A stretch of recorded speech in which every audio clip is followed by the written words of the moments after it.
ฮัลโหลสบายดีรัฐฟลอริดาสบายดีพี่น้องฮอดแล้วเนาะรัฐฟลอริดาเขาก็เดินทางมาหลายรัฐตอนนี้มื้อนี้แม่นเฮามาเที่ยวฟลอริดามีผู้ใหญ่ใจดีบ่าวพรเพิ่นพาเฮาเที่ยวเขาสิพาไปเบิ่งทะเลงามๆน้ำใสๆแต่ว่ามื้อนี้อากาศก็ฝนตกเนาะอากาศบ่เป็นใจนะก็เป็นอย่างอากาศดีอยู่ก็แม่นก็ว่าเป็นอย่างอาจจะพาทุกคนไปเที่ยวทะเลแม่นตอนนี้กับเวลาจักโมงนี่ 7:00 นเพราะว่า 7:30 นเฮาออกบ้านแต่เช้าเพราะว่ามื้อ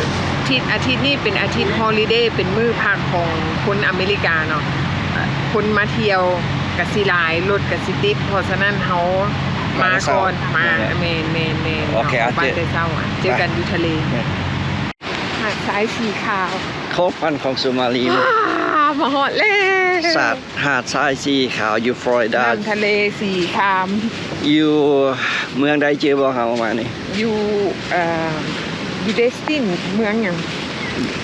อยู่รัฐฟลอริดาเมืองเดสตินนะบางทะเลบรรยากาศทะเลโอ้เขามีตังเงานางฟีอันนี้พูดบอลมีคนนางเมนงามบ่สะออนเลยดวงบนนั้นฟังเสียงทะเลของน้ำทะเล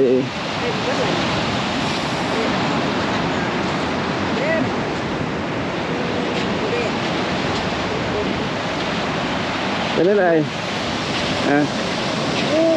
ยมาสมใจยากมาฮอดความฝันของแม่บ้านเมนหาดทรายสีขาวเขาต้องพามาแม่บ้านมาเล่นทะเลเมื่อนี้นี่ตายพวกปลาทูกินข้าวได้ดิเหรอ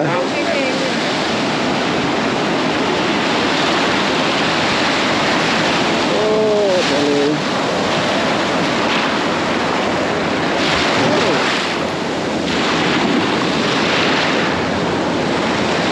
เด้อพี่น้องทะเ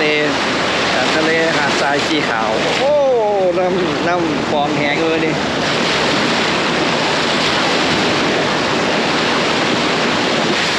โอ้มาแล้วว้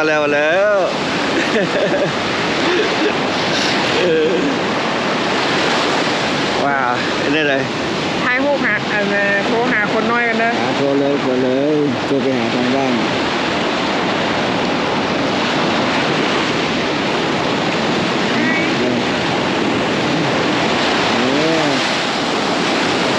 ไปก่อนกับเรา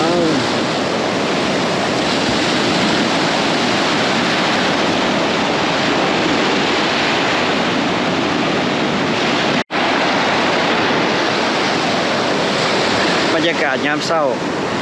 มาแต่เช้าตอนนี้คนยังบ่หลายเด้อกะบ่เป็นหยังนะครับก็เป็น private ก็ทะเลมันย่างทะเลยามเช้าก็บรรยากาศดีนั่นนี่ครับก็ยังอยู่รัฐฟลอริดาคือเราอยู่เมืองเดสติน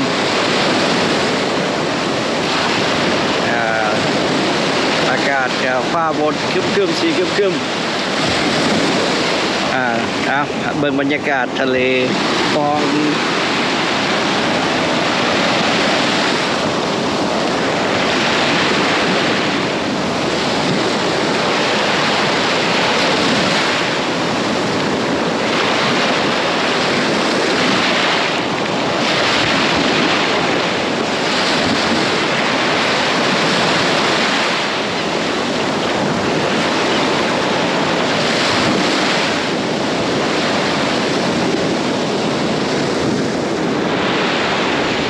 นะเขาพอแล้วเนาะไม่เห็นละโอเคเนาะพี่น้องเนาะสำหรับฟลอริดาเดสตินครับจิตจบไปเพียงเท่านี้เมนเอาไว้พ่อกันคลิปหน้าแมนครับบางทีมื้อนี้คันอากาศดีเนาะเขาจะไปซิปปลาทูแมนโอเคพ่อกันบ๊ายบายนั่งฟรีว่ะบ่แล้วเสียเงินไปได้นะตอนนี้ก็มองกันก็จะสอดตังค์เด้อได้เสียค่าเท่าพุ่นได้แม่ทุกสิ่งทุกอย่างนี่เงินรวยนะแม่เก็บเงินไปเด้อ อันนี้มันแบบธุรกิจของพระเจ้าเอาไป ก็มีอาหารมันมาได้ทุกคน นี่นกมาแล้วนก นี่มันคือว่ามีอาหารแล้วมันมา แถวนี้มันสีบินบ่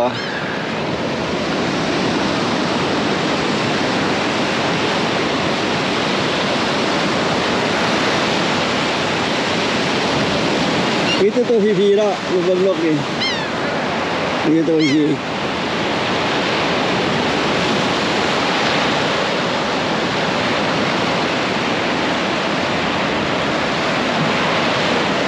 ไปแล้วไปแล้วส่วนหนึ่งเป็นกระแพงมีตัวงามอันนี้กับมีโคสกอตข้างหน้ากับมีโคสกอตเบิ่งแบบผู้มาลอยน้ำ ไป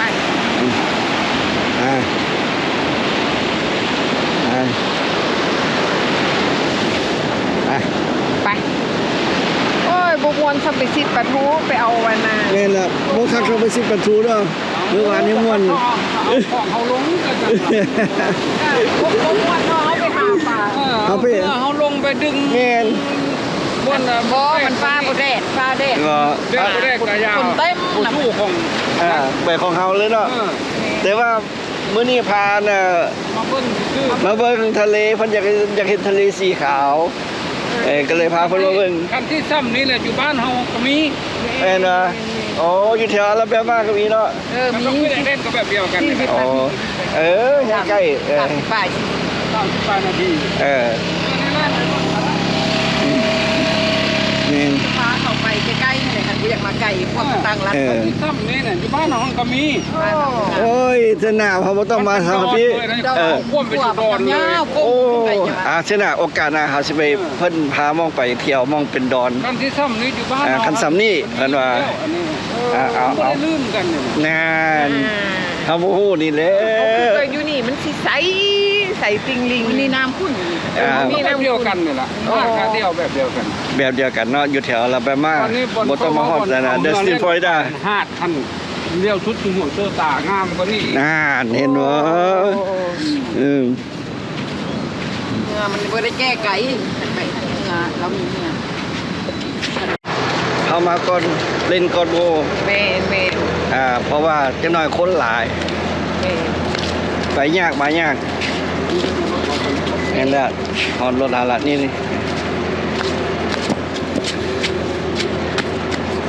รถพิษไอแลนด์เขาแก้เหือเขาไปลงโลด โอเค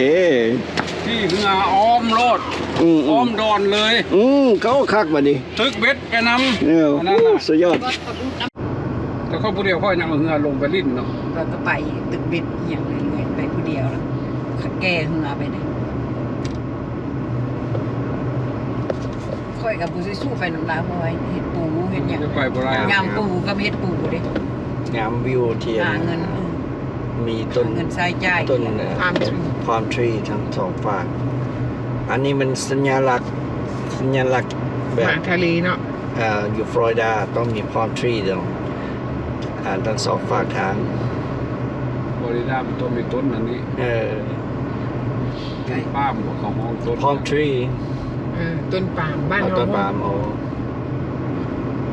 บ้านอาจจะห้องต้นอย่างนู้นนะ บ้านเฮากับห้องต้นปาล์มเพื่อน คันเข้ามาสวนนิดนึงนี่โอ้ยรถติด รถเริ่มลายแล้ว ร นี่ ถติด บ่มีคนจอดรถแหละ เอามาก่อนเที่ยวก่อนกลับก่อน ก็ผมร่วงเขาใหม่3 คันกันย้อนอันนั้นบ่มีคนจอดแต่ไปสวย เจอมองในว่างเพื่อจอดเลยเนาะ ไปทึกบ่ทั้งเขาใหม่เขาล็อกตีนรถไว้คันละ$50 โอ้ยค่าพาร์กิ้งแพงกว่าข้าวอันน่ะพาร์กิ้งซ้ ไล่หิบจะเบาละ ำเอารถ ไล่ลงไปน้ำ เมื่อหลายเนาะมันเขา เขาเอาเรือลงแล้วบัดนี้ตอนเขามา พระเจ้าเหือมาแบบนี้แหละมาจังอยู่ มันตื้น เขาอีเวิร์นเศร้าปีนั้น โอ้ยสะอ่อนเด้คุณ เนี่ย น่ะ มันยังอยู่แบบนี้แหละ ตายคนลงล่ะ เมื่อเข้ามาเลย 300-400บ่ได้บ่ได้ถึงได้เศร้า มันจังจึงเล่นน้ำอยู่ น้ำตื้นเด้เห็นบ่ น้ำตื้นลงเพียงคอเพียงอึก แม่นพุ่นคนลงล่ะ เขาเนี่ยเขาเล่นเจ็ตสกีนะ เจ็ดกี้ โอ้นี่คนลงเลย มาแล้วมากับอีบุญ มันม่วนจังซี่แหละคุณน่ะนี่คนลงเลยเด้นี่นะ ว่าในเศร้าเงินเนี่ยมันมีกำหนด มีกำหนด บอกคือของเฮาเองเฮา แม่ ไปมือได้ ไปตามใจ ให้สมงมันหาสมงมันให้คืนไปหาเขาเขาจะ บูซูนานไอคอนนั้นอันโบอันไม่อยากกระย่อง กินกับบ้านได้อิ่มทำเนี่ยเขาให้เอาเข้า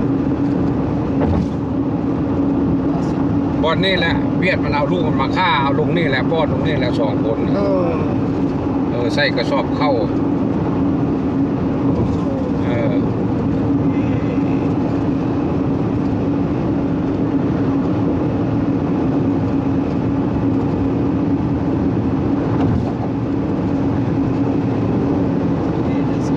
เป็นโดดเนาะ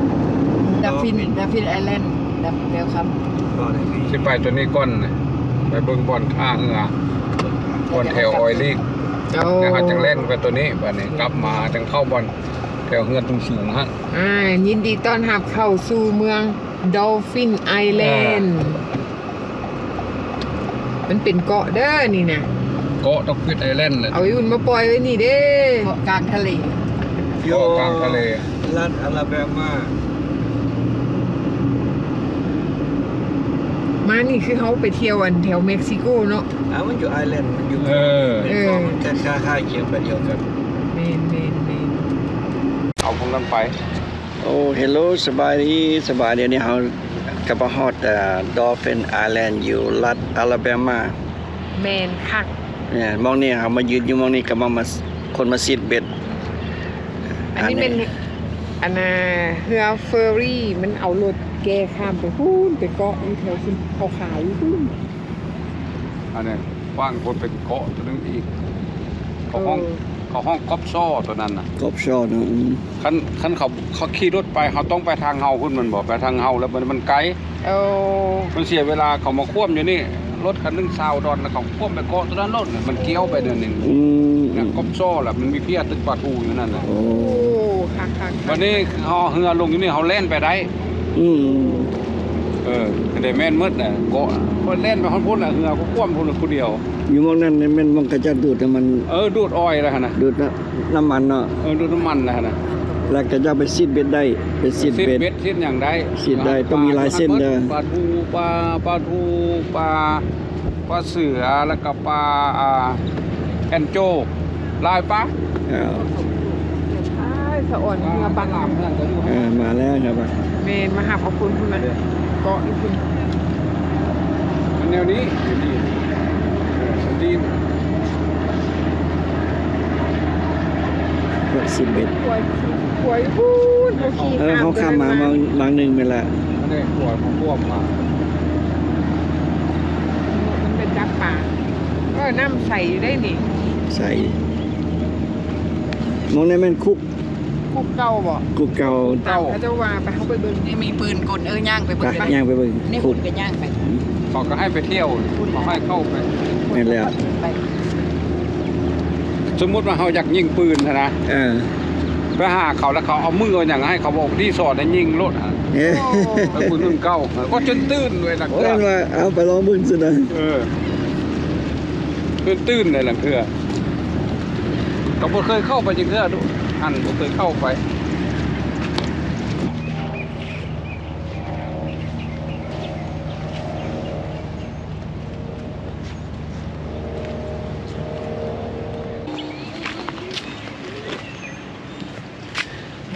แต่1,821คนนั่นนี่ ป้ายอันนี้เนี่ยบ่แม่นธรรมดานะไทเทเนียมนะถ้าเขาเฮ็ดลายทางมือเฮาต้องเขาได้เส้นคนบ่ได้นี่ได้ไทเทเนียมเลยนี่นะ ประวัติของยูนี่เพิ่นบอกว่าเนาะเพิ่นบอกว่ากองทัพของอังกฤษมาถึงอ่าวนี่เป็นกอล์ฟเป็นนาเขาห้องอ่าวโมโบ อ่าวแถวนี้เป็นอ่าวโมโบและ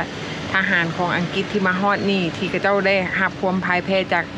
สงครามที่ได้รับความบาดเจ็บแล้วเขาเจ้ามาพักอยู่นี่ชั่วคราว เขาก็เลยมาตั้งป้อมนี้ไว้นะประวัติย่อๆไปเอาเข้าไปเบิ่งข้างใน เอาให้เข้าตัวใดตัวนี้บ่ นี่แหละย่างเข้าไปเลย ปืนเนื้อ นี่แบบค่ายทหารกับเจ้าเนาะ ค่ายทหารพวกมันจะมีเกี่ยวไปอย่างดีแล้วเนาะปืนของมันปืน ทหารเข้า นี่ค่ายทหารของอังกฤษ จิตมาสร้าง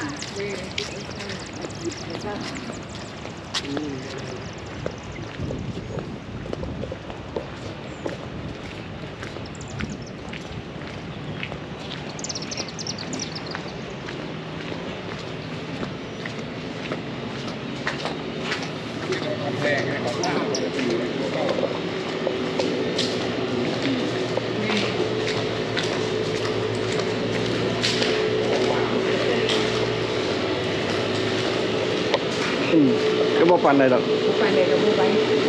กินไป เข้าใหญ่เลยเข้า อ๋อค่ายทหารว่าอะไร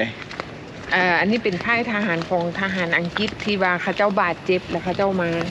ขี่มาอยู่นี่เขาเจ้ามาเห็นเกาะนี่แล้วก็ขึ้นมาพักเซาอยู่นี่สัวขาวแล้วเกาะนี่บ่มีคนพักอาศัยอยู่เพราะว่าเนื่องจากว่าเกาะนี่มันแห้งแล้ง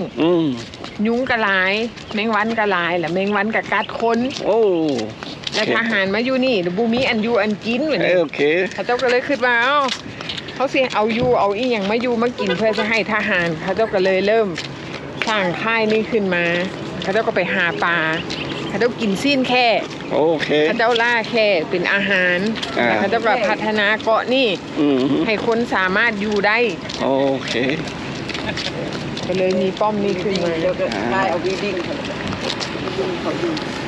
เกี่ยวแต่ว่า เบิ่ง มันเป็น เบิ่ง สงครามโลก กระเจ้าสร้างกินดินจีแต่สมัยศตวรรษแล้วเนาะแต่1,800ก็ยังอยู่ได้สำนี้ นี่นั่นถึงใส่มันคุก เวลาสงสัยคุกเลยนี่อาสิย่างไปเบิ่งหน่อยหนึง มันก็โรยสา ที่ฝั่งเขามีปุ๊บ เบี้ยวมีทวีนสีบันก็โร โอ้ ย อันนี้เป็นป้อมปืน อ๋อเป็นป้อมปืน เมนป้อม ป้อมปื ปื น น ใหญ่เนาะ เมน ต้องปืนใหญ่ ป้อมปืนใหญ่ป้อมนี่อันนาเอาไว้ตั้งปืนใหญ่ยิงรวดเร็วยิงแบบว่า อืม ขนาด3กระบอกนี่ใหญ่นะ อือหือ มาที่นี่หลายปี ขึ้น แล้ว มา หัก ขึ้นมางอยแถว มาอยู่นี่หลายปีแล้วหักเข้ามามือนี้แหละเห็นอยู่ตลอดได้กินคำว่าคุกว่าสัตว์ เป็นป้อมทหาร ขึ้นมางอยแถวนี้กับทะเลเลย โอ้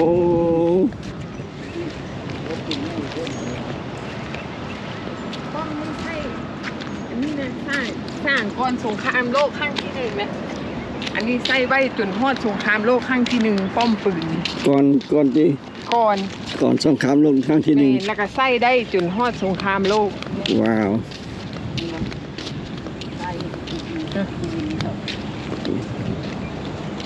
มันเป็นป้อมปืน เขาได้บนจับปืนเขาไปแล้ว หรือบนบังเขาเด่นเนาะบนนี้บนบัง 200 ปีแล้วยังบ่ เขา ขา สร้า ด งบนบังปืนลูกปืนเนาะ นี่เป็นป้อมไว้ยิง จั ปื บ น ตีนปืนใหญ่เขานะ ทุกนายเนาะ คิดไป100 200 กว่าปีเลยยังบ่เข้าเมี่ยง แต่ปีละเขา800 แน่นอนนะ 98 แน่น แต่ อน ว่า เนาะ มาแต่สมัยสงครามโลกครั้งที่หนึ่ง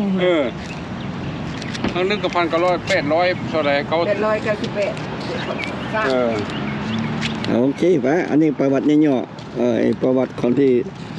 ป้อมของ นั้น903 อังกฤษ 903 1898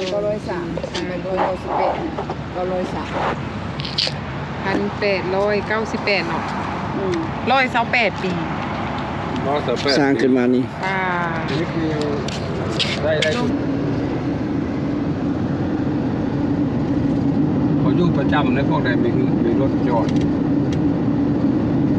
เงินให้เศร้าได้แถวนี้เศร้าเป็นจิตก่อนแล้วเศร้าเป็นเดือน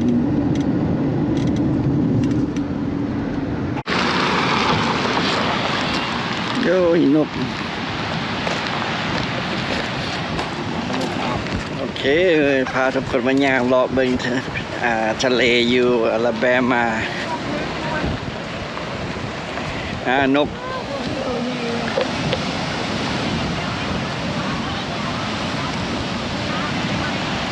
หาดยางโคนบริสุทธิ์ง่ายๆนะ หาดยาว ล่าสุดนี่ล่าสุด พูดเลี้ยวขึ้นมิมอยู่พุ่น แม่นสุดสายตานี่เลย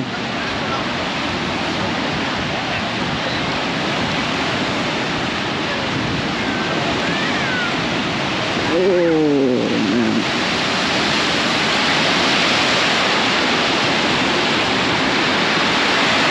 นี่น้ำบ่อยากใส่เลยน้ำอยากขุ่น น้ำคุณเพราะว่าฝนตก ฝนตก โอ้คนกันลงลิ่นน้ำไหลเลยเนาะ อ่า อ้ายลูกน้อยๆก็เอามาว่ะนั่นแหละ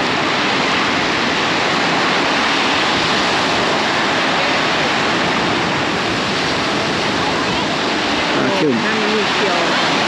ขึ้นตัวไปตื้นเลย โอ้ตื้นเบิ่งคนยาวไปเบิ่งตื้นๆมัน